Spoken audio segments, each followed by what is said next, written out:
Bonjour et bienvenue sur le podcast One Thing in a French Day. Aujourd'hui, vendredi 21 juin 2024, c'est l'été. Cet épisode, le numéro 2384, s'intitule « À vélo dans Paris, l'expo Brancusi et le flanc de chez Neulot ». J'espère que vous allez bien et que vous êtes de bonne humeur. Je m'appelle Laetitia, je suis française, j'habite près de Paris et je vous raconte au travers de ce podcast un petit bout de ma journée. Vous pouvez vous abonner pour recevoir le transcript, le texte du podcast qui est envoyé par email à chaque fois qu'un épisode est mis en ligne.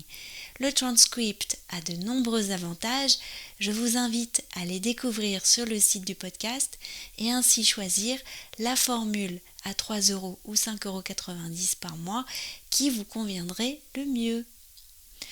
À vélo dans Paris, l'expo Brancusi et le flanc de chez Neulot. Isabelle, Thierry, Pietro et moi sommes partis à vélo dans Paris. Notre destination, l'exposition Brancusi au centre Pompidou. Cette balade à vélo fut l'occasion d'une belle traversée de Paris à l'aller. Mais qu'en est-il du retour et de l'exposition? Avons-nous fait une halte gourmande? Découvrons la suite de nos enregistrements sur le vif. C'est parti. 18h54, nous sommes de retour à Bois-Colombes. Isabelle, est-ce que tu as aimé l'exposition sur Brancusi? Extra, vraiment extraordinaire. Bon, non seulement les œuvres évidemment sont magnifiques, il y a beaucoup de choses, beaucoup d'explications, on peut passer un temps comme on veut, mais aussi la scénographie, c'est-à-dire la manière dont les œuvres sont exposées est absolument extraordinaire, car elle respecte vraiment le sens du travail de Brancusi et il met vraiment particulièrement en lumière, vraiment génial. Une mention spéciale pour la salle qui près de la grande baie vitrée qui donne sur le parvis et Paris. Et là, tu as les sculptures des oiseaux qui sont exposées. Franchement, c'est magnifique. Oui. C'est carrément un envol d'oiseaux dans le ciel de Paris, au-dessus des toits. C'est grandiose. Vraiment magnifique. Après, grâce à Thierry, nous avons repéré une adresse d'un des meilleurs flancs de Paris, dans une épicerie qui fait à la fois des flancs, des gâteaux, des glaces, qui s'appelle Neulot. C'est un mot provençal, je crois, j'ai oublié ce que ça voulait dire. Et donc, alors toi, tu as pris du flan à la noisette, Thierry aussi, et Pietro et moi, on a pris le flan marbré. Qu'as-tu pensé de ce flan? Alors, bon, c'est très bon. La noisette, ok, mais est-ce que c'est vraiment un flan? C'est ma question. Bon, il y avait bien un dessous avec de la pâte, avec dessus une crème, mais justement c'était une crème et pas un appareil qui a cuit dans le four. Donc, est-ce que c'est vraiment du flan? Alors pareil pour le flan marbré.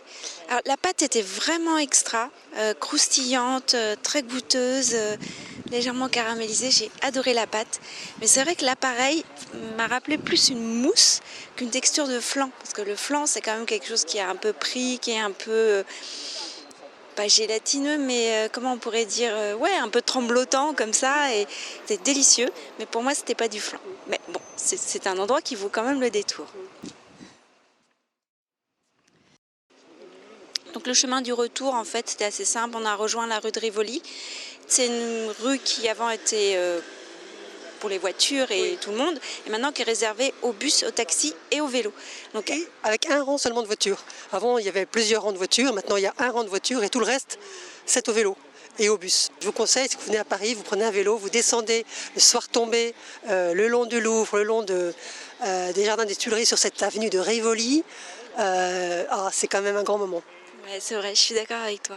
Même comme ça, de jour et tout, de se dire qu'on est rue de Rivoli, c'est chouette. Après, on a bifurqué, on est passé gare Saint-Lazare, on a remonté la rue de Rome, on est arrivé dans le 17e et la traversée de Neuilly est vraiment sympa. Il y a une piste cyclable qui est en site propre, ça c'est super agréable. Et voilà, et puis nous voici de retour à Bois-Colombes. On est quand même parti à 13h30, on est revenu à 19h, ça fait une belle journée presque de vacances. Oui, avec des haltes gourmandes, des haltes culturelles, et des haltes qui seront dans le futur gourmandes, puisqu'on a rapporté des bonnes choses, et plaisir d'être ensemble, et ouais, c'est super. Merci beaucoup Isabelle. Je t'en prie. À bientôt. À bientôt. Et oui, c'était super. Un grand merci à Isabelle d'avoir si gentiment partagé sa bonne humeur et ses impressions tout au long de ce voyage à Paris. One Thing in a French Day, c'est fini pour aujourd'hui. Je vous retrouve avec grand plaisir lundi prochain et d'ici là, je vous souhaite à tous de passer un très bon week-end. À bientôt, au revoir.